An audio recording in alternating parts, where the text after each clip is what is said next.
3 फरवरी दिन शनिवार, हिंदी तिथि अष्टमी। और आइए बात करते हैं आज के मुख्य समाचार में देश भर की तमाम बड़ी खबरों पर नजर डालते हैं। देखिए दोस्तों, सबसे पहले तो आपको यूसीसी कानून के बारे में बता दूं, जो पहली बार हमारे देश में लागू होने जा रहा है। उत्तराखंड सरकार इसे लागू करने जा रही है और इसके बाद पति पत्नी शादी तलाक से संबंधित कई सारे नियम बदल जाएंगे। वैसे केंद्र सरकार भी यूसीसी को देश भर में लागू करेगी। यूसीसी मतलब होता है यूनिफॉर्म सिविल कोड। समझिए जरा इसमें क्या क्या प्रावधान है। पत्नी भी दे सकेगी तलाक, लिव इन का भी होगा रजिस्ट्रेशन और बहु विवाह भी होगा खत्म। उत्तराखंड की यूसीसी ड्राफ्ट में और क्या क्या है, चाहे कोई भी धर्म क्यों ना हो, एक शादी तलाक की भी एक ही व्यवस्था होगी। संपत्ति में भी समान हक मिलेगा। आखिर सरकार के इस यूसीसी कानून में और क्या क्या नियम लागू होने जा रहे हैं। अब मुस्लिम बेटियों को भी होगा पिता की संपत्ति का अधिकार। हिंदू हो या मुस्लिम, विवाह, तलाक, मेंटेनेंस, संपत्ति के अधिकार समेत कई सारे नियम सभी धर्मों के लिए एक ही तरह से लागू होंगे। ये जो उत्तराखंड सरकार यूसीसी लागू करने जा रही है ना, इसमें और क्या क्या प्रावधान है यूनिफॉर्म सिविल कोड में देखिए। एक तो शादी का अनिवार्य रूप से रजिस्ट्रेशन करवाना होगा।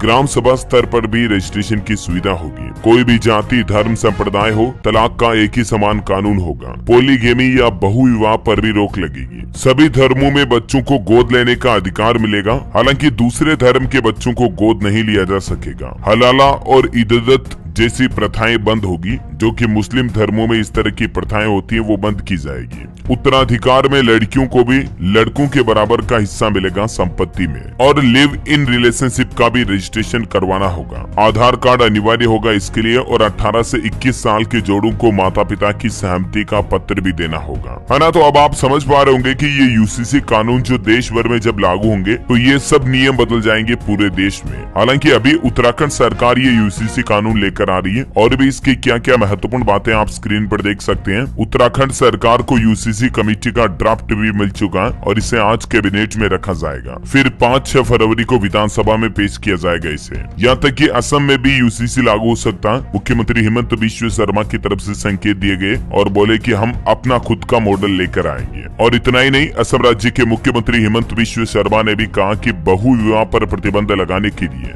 विधानसभा के बजट सत्र में ये विधेयक लाया जाएगा। ओके, और चलिए आगे बढ़ते हैं खबरों में। देखिए बड़ी अच्छी खबर है, अब फ्रांस में भी कर सकेंगे यूपीआई का इस्तेमाल। एफिल टावर पर यूपीआई सर्विस लॉन्च हो चुकी है। अब अगर आप फ्रांस की राजधानी पेरिस वगैरह में घूमने जाते हो ना, तो एफिल टावर पर टिकट बुक करने के लिए आप यूपीआई से पेमेंट कर पाएंगे। दुनिया के कई देशों में इंटरनेशनल यूपीआई की सर्विस धीरे धीरे बढ़ती जा रही है। चलिए बड़ी खबर देखिए, देश के प्रधानमंत्री नरेंद्र मोदी भारत मोबिलिटी एक्सपो में पहुंचे और इस ऑटो एक्सपो में टाटा कंपनी ने पेश की इको फ्रेंडली कारें। मारुति ने भी फ्लेक्स फ्यूल से चलने वाली कार दिखाई। पीएम मोदी ने भी अलग अलग कंपनियों के व्हीकल्स की जानकारी ली। दिल्ली के भारत मंडपम में ये एक्सपो 1 फरवरी से 3 फरवरी तक चल रहा, आज भी चलेगा। और इस दौरान प्रधानमंत्री ने ग्लोबल एक्सपो में एक बड़ा ऐलान कर दिया कि देश में ट्रक और टैक्सी ड्राइवरों के लिए भी सरकार एक नई योजना लेकर आएगी। और इसके तहत एक तो देश भर के नेशनल हाईवे के किनारे 1000 विश्राम गृह बनाए जाएंगे, जिससे कि कोई ट्रक ड्राइवर, टैक्सी ड्राइवर है, उसे अगर विश्राम करना तो वहाँ पर कर पाएंगे। उन्हें होटलों में रुक करके पैसे काट कर रूम लेने की जरूरत नहीं पड़ेगी। इससे ट्रक टैक्सी ड्राइवर चालकों को बड़ी राहत मिलेगी। ये भी सरकार की तरफ से बड़ी घोषणा की गई है। और इस दौरान पीएम मोदी बोले कि देश को 2047 तक विकसित भारत बनाने के लिए मोबिलिटी सेक्टर भी अहम भूमिका निभाएगा। वैसे आपको बता दूं, आज से प्रधानमंत्री नरेंद्र मोदी उड़ीसा और असम राज्य का दौरा करेंगे 3 और 4 फरवरी को। 3 तारीख को आज उड़ीसा आएंगे। यहाँ कई बिजली परियोजनाओं का उद्घाटन भी करेंगे। उड़ीसा में IIM परिसर में राजमार्ग, बिजली और रेल परियोजनाओं का उद्घाटन करेंगे आज प्रधानमंत्री। लगभग 68,000 करोड़ रुपए से भी ज्यादा की परियोजनाओं की सौगात देंगे आज पीएम मोदी अपने उड़ीसा दौरे के दौरान। और देखिए दोस्तों, बजट सेशन में संसद में भी कुछ अनोखे मूवमेंट देखने मिले। कांग्रेस अध्यक्ष मल्लिकार्जुन खड़गे बोले कि अब की बार 400 पार। तो इस बात पर पीएम मोदी हंस पड़े। संसद में ही देख सकते हैं आप कुछ तस्वीरें भी। डीके सुरेश के अलग देश बनाने के बयान पर कहा कि देश तोड़ने की बात स्वीकार नहीं होगी। बजट सत्र संसद का जो ये 9 फरवरी तक चलेगा। इस दौरान दौरान चुनावी बातें भी हो रही हैं। चलिए अगली खबर देखिए आप। 15 फरवरी से शुरू होगा राजस्थान राज्य के सभी स्कूलों में सूर्य नमस्कार का अभ्यास। सफल आयोजन के लिए विभाग को आदेश भी दिए गए हैं। राजस्थान स्कूल शिक्षा परिषद की तरफ से ये नया नियम लागू कर दिया। सभी स्कूलों में प्रार्थना सभा के बाद 10:30 से 11:45 के बीच सूर्य नमस्कार करना अनिवार्य होगा। इसके तहत 5 बार सूर्य नमस्कार का अभ्यास किया जाएगा पहले ही दिन। वैसे आपको बता दूं, राजस्थान के जो पूर्व मुख्यमंत्री थे अशोक गहलोत, वो कोरोना पॉजिटिव भी हो गए हैं। स्वाइन फ्लू की भी पुष्टि हुई है उनमें। हम उनके जल्द स्वस्थ होने की कामना करते हैं। चलिए अगली खबर देखिए दोस्तों। हिमाचल में एक बड़ी दुर्घटना हो गई। हिमाचल बद्दी में एक कॉस्मेटिक फैक्ट्री में आग लग गई। जान बचाने के लिए छत से कूदे कर्मचारी, एक की जान भी चली गई। 34 का रेस्क्यू किया गया। 25 अभी भी लापता है। हालातों को कंट्रोल करने के लिए आर्मी को बुलाना पड़ा। ये देख सकते हैं आप तस्वीरें और अंदाजा लगा सकते हैं कि आग कितनी भयानक थी। अभी भी लापता मजदूरों की तलाशी की जा रही है। हो सकता है कई और अभी भी अंदर फंसे हो। और वहीं देखिए अगली खबर। मेगा ड्रोन सौदे से भारत की समुद्री सुरक्षा और मजबूत होगी। अमेरिका ने कहा कि इंडिया हमारा सबसे अच्छा दोस्त है। अमेरिका के साथ जो भारत की MQ-9B ड्रोन्स की डील हुई, उसके बाद अमेरिका ने ये बयान दिया कि भारत के साथ हमारे रिश्ते बहुत अहम हैं। हम प्राथमिकताओं पर भारत के साथ मिलकर काम करते हैं। ये अमेरिकी राष्ट्रपति जो बाइडेन की तरफ से बयान दिए गए। और वैसे भारत मालदीव के बीच भी दूसरी मीटिंग शुरू हुई। भारतीय सैनिकों को माले से निकालने पर बातचीत हुई। आपसी सहमति से हल निकालने पर फोकस किया जाएगा। और वही खबर है दोस्तों की तंगहाल पाकिस्तान भी अब मालदीव की आर्थिक मदद करेगा। भारत की तरफ से जब मालदीव की मदद में कटौती हुई तो अब पाकिस्तान बोले कि हम मालदीव को सपोर्ट करेंगे। देखिए मतलब जो खुद दूसरों से मदद लेता फिर रहा पाकिस्तान, वो अब भारत के साथ जो मालदीव के रिश्ते खराब हुए उनमें बीच में हाथ धोने के लिए उतर आया है। चलिए अगली खबर देखिए दोस्तों। रामलला को 11 दिन में मिला 10 करोड़ का दान। 3.5 करोड़ ऑनलाइन मिले और प्राण प्रतिष्ठा से अब तक 25 लाख से भी ज्यादा श्रद्धालुओं ने दर्शन किए। ये दर्शन कर लीजिए आप भी रामलला की भव्य तस्वीर की एक बार फिर से। देखिए मतलब लोगों का दिल रामलला के लिए कितने समर्पित है। 22 तारीख को जो रामलला की प्राण प्रतिष्ठा हुई, उसके बाद अब तक 11 दिन के दौरान 10 करोड़ से भी ज्यादा का दान आ चुका है, जिनमें 6.5 करोड़ दान पेटी में आए, जबकि 3.5 करोड़ ऑनलाइन दान भी मिला है। लोगों की भक्ति श्रद्धा रामलला के लिए वाकई में बहुत समर्पित है। और वही खबर है कि देश की राष्ट्रपति द्रौपदी मुर्मू ने भी राष्ट्रपति भवन का अमृत उद्यान आम जनता के लिए खोल दिया है। 50,000 लोगों ने पहले ही दिन टिकट बुक किए। मुर्मू ने उद्यान उत्सव 2024 की शुरुआत भी की। आप भी चाहे तो अब राष्ट्रपति उद्यान में घूमने के लिए ऑनलाइन टिकट बुक कर सकते हैं इस पोर्टल के जरिए। 31 मार्च तक अमृत उद्यान में आम आदमी भी विजिट कर पाएंगे। और बड़ी खबर देखिए, CAA के नियम भी तैयार हो चुके हैं। नागरिकता के लिए ऑनलाइन आवेदन होगा। 2014 से पूर्व भारत आने की शर्त में बदलाव भी संभव है। UCC के अलावा आपको पता होगा हमारे देश में सरकार CAA कानून भी लागू करने की तैयारी में है। 4 साल पहले से इसकी चर्चा चल रही। अब ये नागरिकता संशोधन अधिनियम को लागू करने की तैयारियां पूरी हो गई हैं। केंद्रीय गृह मंत्रालय के सूत्रों की माने तो इसके लिए कुछ नए फ्रेमवर्क भी बनाए गए हैं। वैसे ये क्या है नागरिकता संशोधन कानून, जिसके पॉइंट्स भी आप देख सकते हैं स्क्रीन पर। चलिए अगली बड़ी खबर आ रही। उत्तर प्रदेश वाराणसी ज्ञानव्यापी में जो हिंदुओं को पूजा करने की इजाजत दी गई तहखाने में, उसके बाद व्यास तहखाने में स्थापित की गई शिव, गणेश और हनुमान की प्रतिमा भी हिंदुओं को पूजा का अधिकार दिया हाल ही में वाराणसी कोर्ट ने। तो उसके खिलाफ इलाहाबाद हाई कोर्ट में मुस्लिम गए, लेकिन ज्ञानव्यापी व्यास तहखाने में पूजा जारी रहेगी। इलाहाबाद हाई कोर्ट ने रोक लगाने से इनकार कर दिया। अब 6 फरवरी को इस मुद्दे पर केस की सुनवाई होगी। हालांकि मुस्लिमों का कहना कि अब वो सुप्रीम कोर्ट जाएंगे। जमीयत के पदाधिकारी बोले कि फैसला पूरी तरह से गलत है, हमारा पक्ष सुना ही नहीं गया। हालांकि ज्ञानव्यापी में हिंदुओं को पूजा करने की इजाजत देने के बाद कल शुक्रवार को जुमे की पहली नमाज हुई। तो देखिए ज्ञानव्यापी में जुमे की नमाज से लाइव रिपोर्ट आ रही। हर कोई कर रहा था तहखाने की चर्चा। तकरीर में शहर मुफ्ती बोले कि आज भी हम जुमरियत की करेंगे बात। तो ये कुछ माहौल चल रहा है ज्ञानव्यापी को लेकर। और फिलहाल देखिए आप अगली बड़ी खबर। अब ऑनलाइन मिलेगा सस्ता भारत चावल। महंगाई से निपटने के लिए बजट के बाद सरकार ने नया फैसला लिया है। खुदरा बाजार में मात्र 29 रुपए प्रति किलो चावल बेचेगी सरकार। कारोबारियों को भी पोर्टल पर स्टॉक अपडेट करने के लिए कह दिया है। चावल की बढ़ती कीमतों पर सरकार की नजर है और रोक लगाने के लिए ये शानदार फैसला लिया गया। सरकार की तरफ से कल शुक्रवार को बजट के बाद ऐलान किया कि अब अगले सप्ताह से ही खुदरा बाजार में यानी कि रिटेल मार्केट में 29 रुपए प्रति किलो के भाव पर भारत राइस ब्रांड के तहत सरकार खुद चावल बेचना शुरू कर देगी। ऑनलाइन भी आप ई-कॉमर्स प्लेटफॉर्म के जरिए भारत राइस की खरीदारी कर पाएंगे और बाजार में भी अगले सप्ताह से 5 से 10 किलो के पैकेज में भारत ब्रांड के नाम से चावल के पैकेट आपको मिल जाएंगे। चलिए अगली खबर है, IAF यानी कि इंडियन एयरफोर्स यानी भारतीय वायुसेना 17 फरवरी को राजस्थान के पोखरण में अपनी शक्ति का प्रदर्शन करेगी। राफेल, प्रचंड अपाचे भी अपनी ताकत दिखाएंगे। और देखिए बड़ी खबर, आप मोदी सरकार के तीसरे कार्यकाल में यह होगा बड़ा राजनीतिक एजेंडा। वित्त मंत्री निर्मला सीतारमण ने तैयार की सियासी पिच। जी हाँ, अभी आपको पता होगा लोकसभा चुनाव आने वाले हैं और देश के प्रधानमंत्री नरेंद्र मोदी 26 मई 2014 से लगातार दूसरी बार भारत के प्रधानमंत्री रह चुके हैं। और अभी के चुनाव में अगर उनकी जीत होती है और तीसरी बार भी उनका कार्यकाल आता है ना, तो सरकार क्या क्या नई प्लान करेगी, इसको लेकर देश की वित्त मंत्री निर्मला सीतारमण ने भी कुछ आगे की रणनीति तय की है। और अभी के बजट के बाद से सरकार का प्लान है कि आम लोगों, मध्यम वर्ग और गरीब लोगों को फायदा पहुंचाने के लिए कई नई योजनाएं भी लेकर आएगी सरकार। और भारत मोबिलिटी ग्लोबल एक्सपो 2024 में भी पीएम मोदी ने कहा कि हमारे तीसरे कार्यकाल में भारत दुनिया की तीसरी बड़ी अर्थव्यवस्था होगा। इकोनॉमी को बढ़ाने के लिए भी सरकार कुछ नए प्लान कर रही है, जिसमें देखिए एक तो शहरों में ऑनलाइन नागरिक सुविधाओं के लिए भी राज्यों को मिलेगी मदद। पहले ही साल में 1450 करोड़ रुपए खर्च किए जाएंगे। देखिए सरकार का प्लान कुछ बड़े शहरों की तरह छोटे शहरों में भी लोगों को नागरिक सुविधाओं के लिए ऑनलाइन भुगतान की सुविधा और भी कई तरह की फैसिलिटी देने के लिए केंद्र सरकार राष्ट्रीय शहरी डिजिटल मिशन शुरू करने जा रही है। और ये मिशन अगले 4 साल तक चलेगा। पहले साल में 1450 करोड़ रुपए खर्च होंगे। बेसिकली इसका मकसद ये है कि ज्यादा से ज्यादा लोगों तक ऑनलाइन फैसिलिटी उपलब्ध हो, जैसे डिजिटल पेमेंट, बैंकिंग सुविधाएं और सरकार की योजनाओं की जानकारी भी आम लोगों तक छोटे शहरों और गाँव तक पहुँच पाए। इसलिए सरकार अब ये नया राष्ट्रीय शहरी डिजिटल मिशन शुरू करने जा रही है। और देखिए बजट के बाद सरकार ने ये भी आंकड़े जारी किए। साल 2018 से लेकर अब तक हमारे विदेशों में रहने वाले 403 भारतीय छात्रों की मौत हुई है। विदेश मंत्री एस जयशंकर ने दी जानकारी। चलिए दोस्तों अगली बड़ी खबर है, एक नया नियम। देखिए माता पिता की असहमति के बाद शादी के वादे से मुकरना भी बलात्कार का अपराध नहीं है। बॉम्बे हाई कोर्ट की तरफ से ये बड़ा फैसला सुनाया गया एक ऐसे ही मामले की सुनवाई करते हुए, जिसका मतलब ये है कि फैसले में कहा गया है कि माता पिता अगर सहमत नहीं होते हैं और उस कारण कोई लड़का या लड़की शादी का वादा तोड़ता है तो उसे यौन शोषण या बलात्कार नहीं माना जाएगा।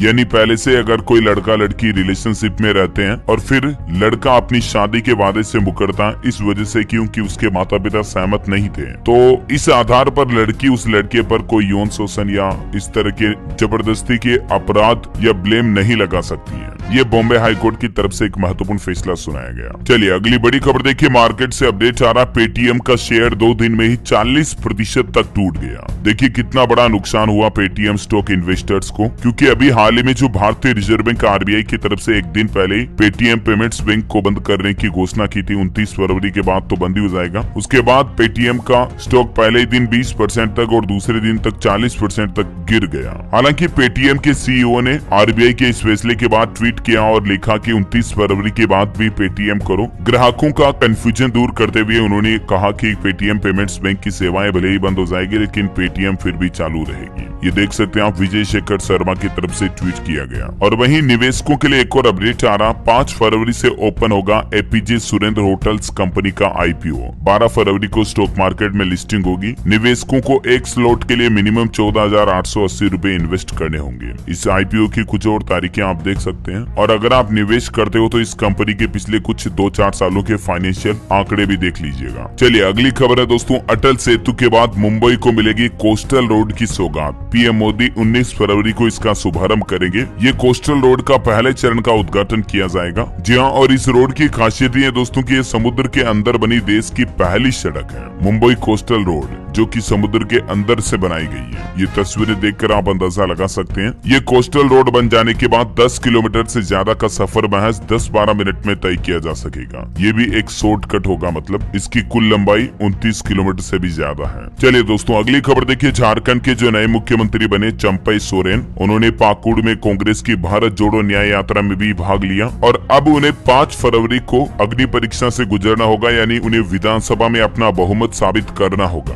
अगर मुख्यमंत्री बने रहना तो। खबर है कि झारखंड में सोरेन के विधायक लोबिन छोड़ सकते हैं पार्टी भी। महागठबंधन के 37 एमएलए हैदराबाद पहुंचे। 5 फरवरी को चंपई सरकार का फ्लोर टेस्ट होने वाला है। और राहुल गांधी की भारत जोड़ो यात्रा भी 8 फरवरी को छत्तीसगढ़ के रायगढ़ पहुंचेगी। 11 से 14 फरवरी तक छत्तीसगढ़ में ही रहेगी ये न्याय यात्रा। 500 किलोमीटर तक का सफर तय होगा। और वहीं पॉलिटिक्स पर एक और बड़ी खबर देखिए दोस्तों, पश्चिम बंगाल की मुख्यमंत्री ममता बनर्जी बोली कांग्रेस 40 सीट भी नहीं जीत पाएगी। पता नहीं उसे इतना घमंड क्यों है। अगर हिम्मत है तो बीजेपी को बनारस में हराए। अब लोकसभा चुनाव की तैयारियां शुरू हो चुकी है सभी राजनीतिक पार्टियों द्वारा। जैसे जैसे समय नजदीक आ रहा, सभी पार्टियां एक दूसरे पर दोष भी लगा रही है। और चलिए अगली खबर है, अब शहर के जैसे ही गाँव गाँव से भी घर घर से उठाया जाएगा कूड़ा कचरा। उत्तर प्रदेश सरकार ये नया प्लान कर रही है। शासन से बजट भी मिल चुका है इसको लेकर। जैसे शहरों में सुबह सुबह गाड़ी आती है ना कि गाड़ी वाला आया घर से कचरा निकाल, ठीक वैसे दोस्तों अब गांव में भी गाड़ियां आएगी और गांव में साफ सफाई की नियोजित व्यवस्था की जाएगी। यूपी की योगी सरकार की तरफ से स्वच्छ भारत मिशन योजना के तहत ये नया प्लान बनाया जा रहा है। और इंडियन रेलवे की भी एक नई प्लानिंग देखिए। अब ट्रेनों में वेटिंग टिकट का झंझट खत्म होगा। साल 2030 तक का ब्लूप्रिंट तैयार कर लिया भारतीय रेलवे ने। समझिए पूरा प्लान क्या है। रेल मंत्री अश्विनी वैष्णव ने कहा कि अंतरिम बजट में घोषित 3 मल्टी मॉडल इकोनॉमिक कॉरिडोर के निर्माण हो जाने के बाद पैसेंजर वेटिंग लिस्ट लगभग खत्म ही हो जाएगी। अभी हाल ही में आपको बताऊंगा वित्त मंत्री ने जो बजट में घोषणा की थी 3 नई प्रमुख रेल कॉरिडोर बनाए जाएंगे। इसके साथ ही 40,000 से ज्यादा वंदे भारत कोच की भी शुरुआत होगी हमारे देश में, है ना। अच्छा दोस्तों अभी तो कुछ और महत्वपूर्ण और काम की खबरें देखेंगे, लेकिन खबरों में आगे बढ़े इससे पहले आज के मौसम समाचार पर नजर डाल लेते हैं। देखिए जम्मू कश्मीर और उत्तराखंड में भारी बर्फबारी हो रही है। हिमाचल प्रदेश में 566 सड़कें बंद पड़ी है। कई इलाकों में बिजली गुल है। इधर मध्य प्रदेश राजस्थान समेत 6 राज्यों में आज भी बारिश का अलर्ट है। जी हाँ, भारतीय मौसम विज्ञान विभाग की तरफ से चेतावनी जारी की गई है, जिसमें राजस्थान, मध्य प्रदेश, उत्तर प्रदेश, बिहार, पंजाब, हरियाणा में बारिश का अलर्ट जारी किया है। राजस्थान के कुछ इलाकों में ओले गिरने की भी संभावना है। आज से ही राजस्थान में बारिश और ओले का अलर्ट है। जयपुर समेत 17 से ज्यादा जिलों में होगी बरसात। कई जिलों में सुबह सुबह बादल छाए रहेंगे। बिहार में भी देखिए 12 जिलों में घने कोहरे का अलर्ट है। आने वाले दिनों में 2-4 डिग्री और पारा गिरेगा, यानी कि ठंड और बढ़ेगी। हरियाणा और पंजाब में भी ओले गिरे तस्वीरें आप देख सकते हैं। 17 जिलों में बारिश का सिलसिला जारी है। हिमाचल प्रदेश शिमला में भी सीजन की पहली बर्फबारी हुई। झारखंड के भी कई राज्यों में आज भी बारिश के आसार हैं। 3 फरवरी से बादल छंटने की उम्मीद है। ठंड फिर अभी और बढ़ेगी। और बाकी पहाड़ी इलाकों वाले राज्यों में बर्फबारी का दौर चालू हो चुका है। हिमाचल की कई सड़कें बंद पड़ी है। बर्फबारी के बाद खिली धूप देख सकते हैं आप। 420 सड़कें, 1600 से ज्यादा ट्रांसफार्मर भी बंद हो गए, जिसके चलते कई गाँव में बिजली का संपर्क टूट गया। उत्तर प्रदेश में भी बिगड़ा मौसम। आने वाले 2 दिनों में गिरेंगे ओले। कई जिलों के लिए बिजली गिरने की भी चेतावनी जारी की है उत्तर प्रदेश मौसम विभाग की तरफ से। अगले 2 दिन तक आपको सावधान रहने की जरूरत है। स्काईमेड वेदर की रिपोर्ट के मुताबिक अगले 24 घंटों के दौरान मौसम की संभावित गतिविधियां क्या रह सकती हैं, जिसकी जानकारी भी आप देख सकते हैं स्क्रीन पर, है ना। और चलिए मौसम के बाद देश से जुड़ी कुछ और महत्वपूर्ण खबरें देख लेते हैं। देखिए छत्तीसगढ़ में अब 4 फरवरी तक होगी धान की खरीदारी। मुख्यमंत्री विष्णुदेव साय बोले कि अब शनिवार रविवार को भी किसान बेच सकेंगे अपना धान। बिहार के नीतीश कुमार सरकार ने बड़ा फैसला लिया। बिहार में अब इन लोगों को भी मिलेगा बेरोजगारी भत्ते का फायदा। जी हाँ, बिहार सरकार ने महात्मा गांधी राष्ट्रीय ग्रामीण रोजगार गारंटी योजना यानी कि मनरेगा के तहत बेरोजगारी भत्ता नियमावली 2024 का विस्तृत प्रारूप जारी कर दिया है। और इस तरह से दोस्तों कैबिनेट से इसे स्वीकृति मिलने के बाद बिहार राज्य में अब मनरेगा में काम नहीं मिलने पर श्रमिकों को भी बेरोजगारी भत्ता दिया जाएगा। मतलब खाली दिनों में 15 दिनों के अंदर काम नहीं मिला तो बेरोजगारी भत्ते का प्रावधान होगा इसमें, मनरेगा का काम न मिलने पर। वैसे बिहार की बात हो रही तो कुछ और अपडेट देख लीजिए फटाफट से। सड़क दुर्घटना के पीड़ितों को अब मुआवजे के लिए नहीं लगाने होंगे सरकारी विभागों के चक्कर। बिहार में ये भी एक और नई व्यवस्था शुरू होने जा रही, जिसके तहत घर बैठे अप्लाई किया जा सकेगा। सड़क दुर्घटना में किसी की जान जाने पर 5 लाख रुपए तक का मुआवजा मिलेगा मृतकों के परिजनों को, और गंभीर रूप से घायलों के लोगों को 2.5 लाख रुपए तक सहायता राशि दी जाएगी। राज्य में सड़क दुर्घटना में पीड़ित श्रमिकों को फायदा देने के लिए सरकार की तरफ से ये नई योजना शुरू की गई है और अब घर बैठे ही आवेदक ऑनलाइन इस पोर्टल के जरिए अपने मुआवजे के लिए अप्लाई कर पाएंगे। accidentclaim.bihar.gov.in ये बिहार सरकार की तरफ से पोर्टल की शुरुआत कर दी है। अच्छा, और वहीं बिहार में शराब मामले में कार्रवाई को लेकर भी हाईकोर्ट ने बड़ा फैसला लिया। अब इन मामलों में बाइक नहीं होगी जब्त। दरअसल अब बिहार में बाइक पर सवार किसी व्यक्ति के पास अगर शराब जब्त की जाती है तो ऐसे मामले में उस व्यक्ति पर तो कार्रवाई की जाएगी, लेकिन बाइक को जब्त नहीं किया जाएगा। बिहार पटना हाईकोर्ट की तरफ से ये अहम फैसला सुनाया गया, यानी कि ऐसी स्थिति में उक्त मोटरसाइकिल को बिहार के शराबबंदी कानून के तहत जब्ती करने की इजाजत नहीं होगी सरकार को। चलिए बड़ी खबर देखिए, मध्य प्रदेश में अग्निवीर की भर्ती की तैयारी करने वालों को मिलेगी फ्री कोचिंग की सुविधा। मुरैना में मुख्यमंत्री मोहन यादव की तरफ से ये बड़ी घोषणा की गई। युवाओं को 360 घंटे फ्री ट्रेनिंग भी दी जाएगी। अच्छा, और वहीं दोस्तों अगर आप भी अयोध्या में रामलला के मंदिर घूमने के लिए जाते हो तो रामलला के साथ में फोटो ले पाएंगे। मंदिर में लगे AI कैमरों से कमाल की तस्वीर मिलेगी। जल्द ही इसके लिए एक मोबाइल ऐप भी तैयार किया जाएगा। ये भी नई व्यवस्था की जा रही है मंदिर ट्रस्ट की तरफ से। चलिए बड़ी खबर देखिए, आईफोन, आईपैड या iMac यूज करने वाले हो जाएं अलर्ट। सरकार की तरफ से एक बड़ी चेतावनी जारी की गई है। दरअसल सरकार के CERT का कहना है कि इन सभी प्रोडक्ट्स पर हैकर्स की नजर है और हाल ही में कई ऐसे मामले भी सामने आए जिसमें आईफोन को भी हैकर्स आसानी से हैक कर सकते हैं। एप्पल डिवाइस यूजर्स के लिए स्पेशली ये अलर्ट जारी किया गया है और इसलिए सरकार ने लोगों से कहा कि आप अपनी सिक्योरिटी को अपडेट कर लें और अगर आपके फोन में सॉफ्टवेयर अपडेट अवेलेबल है तो iOS का लेटेस्ट वर्जन भी अपडेट कर लें। एप्पल कंपनी की तरफ से भी सॉफ्टवेयर अपडेट को लेकर ये जानकारी दी गई है। चलिए खबर है, देश के राष्ट्रपति द्रौपदी मुर्मू ने हरियाणा फरीदाबाद में सूरज कुंड मेले का उद्घाटन किया। 18 फरवरी तक शिल्प कलाओं का उठा सकेंगे लुत्फ। ये विश्व प्रसिद्ध मेला है सूरज कुंड हस्तशिल्प मेला। और खबर देखिए आप, PM किसान सम्मान निधि योजना की 16वीं किस्त जारी होने की तारीख किया है। हालांकि किसानों को बजट से निराशा ही मिली है। इस योजना की धनराशि के बढ़ने की संभावना थी लेकिन नहीं बढ़ी और अभी रिपोर्ट सामने आ रही कि फरवरी से मार्च के बीच सरकार 16वीं किस्त जारी कर सकती है। चलिए अगली बड़ी महत्वपूर्ण खबर है, राशन कार्ड की eKYC का समय बढ़ाया गया। हिमाचल वासी अब इस तारीख तक करवा सकेंगे अपडेट। हिमाचल प्रदेश सरकार की तरफ से हाल ही में आपको पता होगा सभी राशन कार्ड धारकों के लिए eKYC करवाने का आदेश जो जारी किया था उसकी लास्ट डेट वैसे 31 जनवरी थी लेकिन उसको बढ़ाकर 29 फरवरी कर दिया है। जैसे फास्टैग KYC के लिए भी 31 जनवरी से बढ़ाकर तारीख को 1 महीना बढ़ा दिया, ठीक वैसे हिमाचल सरकार ने भी ये राशन कार्ड KYC बढ़ा दी है। चलिए अगली खबर है दोस्तों, नए कोर्ट भवन का उद्घाटन होगा राजस्थान के अनूपगढ़ जिले में। जोधपुर हाई कोर्ट के न्यायाधीश करेंगे इसका उद्घाटन। सभी न्यायालय एक ही जगह होंगे और वैसे आपको बता दूं MM श्रीवास्तव होंगे राजस्थान हाई कोर्ट के नए चीफ जस्टिस भी। केंद्र सरकार ने इनकी नियुक्ति को भी मंजूरी दे दी है और वहीं राजस्थान में अब शिखर अग्रवाल मुख्यमंत्री भजन लाल शर्मा के एडिशनल चीफ सेक्रेटरी भी होंगे। IAS शिखर अग्रवाल को ये बड़ी जिम्मेदारी मिली है। चलिए बड़ी खबर देखिए, जम्मू कश्मीर सरकार का बड़ा फैसला, शहीदों के नाम पर रखे जाएंगे 33 स्कूल, कॉलेजों और सड़कों के नाम। उपराज्यपाल मनोज सिन्हा की तरफ से ये बड़ा फैसला लिया गया। खबर है, बिजली विभाग का बड़ा फैसला, हर गाँव में तैनात होगी विद्युत सखी जो कि मीटर रीडिंग का जिम्मा संभालेगी। उत्तर प्रदेश सरकार की तरफ से नया प्लान किया जा रहा। गांव में रहने वाली महिलाओं को रोजगार देने के लिए अब समूह की महिलाएं ग्रामीण अंचल में बिजली उपभोक्ताओं के यहां मीटर रीडिंग लेने और मौके पर ही बिल जमा कराने की जिम्मेदारी लेगी। इसके लिए फिलहाल 312 विद्युत सखियां चयनित की गई है और जल्द ही 982 गाँव में ये नई सुविधा शुरू होगी विद्युत सखियों की। मध्य प्रदेश के छिंदवाड़ा में नया नियम लागू हो चुका। अब बिना हेलमेट के नहीं मिलेगा पेट्रोल। सड़क सुरक्षा समिति की बैठक में लिया गया निर्णय। और वहीं देखिए, हरियाणा के एक और जिले को महानगर का दर्जा देगी सरकार। हरियाणा के हिसार को भी हरियाणा सरकार ने मेट्रोपॉलिटन डेवलपमेंट अथॉरिटी HMDA बनाने का फैसला किया है और हिसार इस तरह से राज्य के 22 जिलों में से 5वां जिला होगा जिसके विकास के लिए एक अथॉरिटी भी बनाई जाएगी। यानी हरियाणा हिसार की भी गिनती अब महानगर में होगी। और खबर है, उत्तर प्रदेश के इस जिले में 80,000 लोगों को मिल सकता आवास, 60,000 महिलाओं को मिलेगा रोजगार। केंद्र सरकार की ओर से अंतिम बजट जारी होने के बाद खबर आ रही कि उत्तर प्रदेश के हरदोई में भी हजारों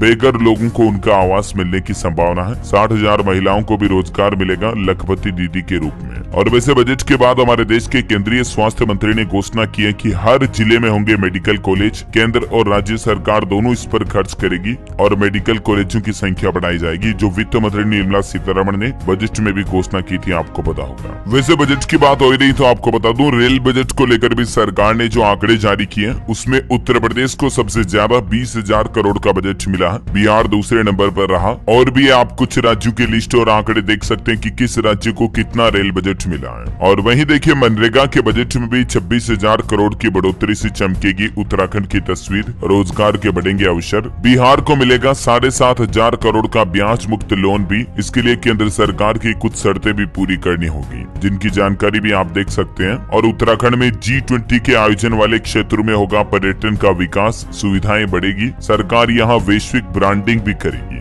और वहीं बजट के साथ ही कैबिनेट ने एक और बड़ा फैसला ये भी लिया कि साल 2026 तक BPL राशन कार्ड धारकों को चीनी पर सब्सिडी मिलती रहेगी, यानी कि सस्ते में जो राशन के तहत हर महीने शुगर दी जाती है, शक्कर, वो मिलती रहेगी। लगभग 2 करोड़ परिवारों को इसका लाभ मिलेगा। इस पर भी सरकार ने मुहर लगा दी है। चलिए अगली खबर है कि अयोध्या में 11 फरवरी को रामलला के दर्शन करेगी मुख्यमंत्री योगी आदित्यनाथ की पूरी कैबिनेट, मतलब सभी मंत्री वगैरह 11 तारीख को अयोध्या आएंगे। और खबर है साउथ एक्टर विजय थालापति ने लॉन्च की अपनी खुद की राजनीतिक पार्टी तमिजका वेत्री कड़गम। ये उन्होंने अपनी पार्टी का नाम रखा। बोले कि इस बार तो लोकसभा चुनाव नहीं लड़ेंगे, लेकिन कुल मिलाकर के थालापति विजय ने अब राजनीति में भी कदम रख लिया है। चलिए खबर है हरियाणा के मुख्यमंत्री मनोहर लाल खट्टर का बड़ा ऐलान, 264 कॉलोनियों को नियमित यानी कि वैध किया जाएगा। मुख्यमंत्री ने सस्ते प्लॉट फ्लैट का भी पोर्टल शुरू कर दिया। 4 जिलों में 1 महीने का बिजली बिल चुनने की भी छूट होगी। वहीं हरियाणा के लगभग 3 लाख गरीबों को आशियाना देगी मनोहर लाल खट्टर सरकार। मुख्यमंत्री बोले कि अब कोई भी गरीब बिना छत के नहीं रहेगा। जल्द ही गरीबों के लिए नई मुख्यमंत्री आवास योजना के तहत प्लॉट फ्लैट उपलब्ध कराएगी हरियाणा सरकार। और खबर है दोस्तों, देश की राष्ट्रपति द्रौपदी मुर्मू 14 तारीख को राजस्थान बेनेश्वर धाम का दौरा करेगी। लखपति दीदी योजना में महिला सम्मेलन में भी हिस्सा लेगी।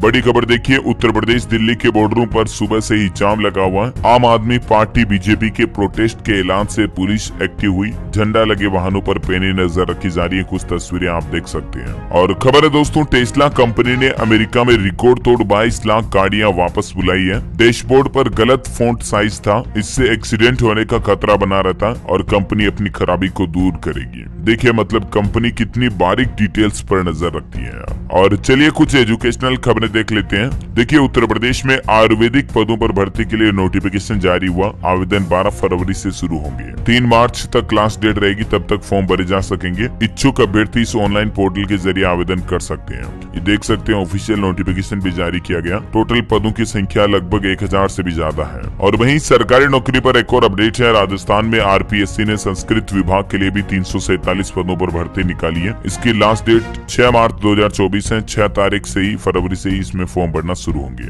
और मध्य प्रदेश के बोर्ड एग्जाम पर कुछ नए नियम लागू किए हैं। 10वीं की 5 और 12वीं की बोर्ड परीक्षाएं 6 फरवरी से शुरू होगी। और इस बार MP बोर्ड एग्जाम में कोई सप्लीमेंट्री कॉपी नहीं मिलेगी, मतलब एक्स्ट्रा कॉपी नहीं मिलेगी। 1 घंटा पहले पहुंचना होगा एग्जाम सेंटर। एजमा कानून भी लागू किया गया। और खबर है दोस्तों, उत्तर प्रदेश गाजियाबाद में घर बनाने से जुड़ा नियम बदल चुका है। GDA की मंजूरी से इन लोगों को फायदा होगा। दरअसल अब गाजियाबाद में नए नियम के तहत ही नक्शे पास होंगे। 300 वर्ग मीटर से छोटे भूखंड पर फ्लैट भी नहीं बन सकेंगे। ये कुछ नई गाइडलाइन जारी की गई है। और वहीं गाजियाबाद में 106 स्कूलों में स्मार्ट क्लासेज भी चलाई जाएगी। संपर्क फाउंडेशन ने घोषणा की इस बात की। संपर्क TV ने पढ़ाई का कंटेंट भी तैयार कर लिया। चलिए पासपोर्ट को लेकर एक नया नियम है। अब नहीं लगा सकेंगे पासपोर्ट ऑफिस के चक्कर, पहले लेना होगा अपॉइंटमेंट। अभी तक विभाग की ओर से बिना अपॉइंटमेंट के ही आवेदकों की समस्याओं को सुना जा रहा था, लेकिन उत्तर प्रदेश गाजियाबाद से ये नया नियम लागू हो चुका है, क्योंकि यहाँ 13 जिलों के पासपोर्ट बनाए जाते हैं। बड़ा पासपोर्ट कार्यालय है, तो पहले आपको ऑनलाइन अपॉइंटमेंट बुक करना होगा, उसके बाद ही आप आ सकेंगे। अपॉइंटमेंट कैसे मिलेगा, जिसकी भी जानकारी आप देख सकते हैं। और एक अनोखी खबर देखिए अब, और क्या क्या देखना रह गया।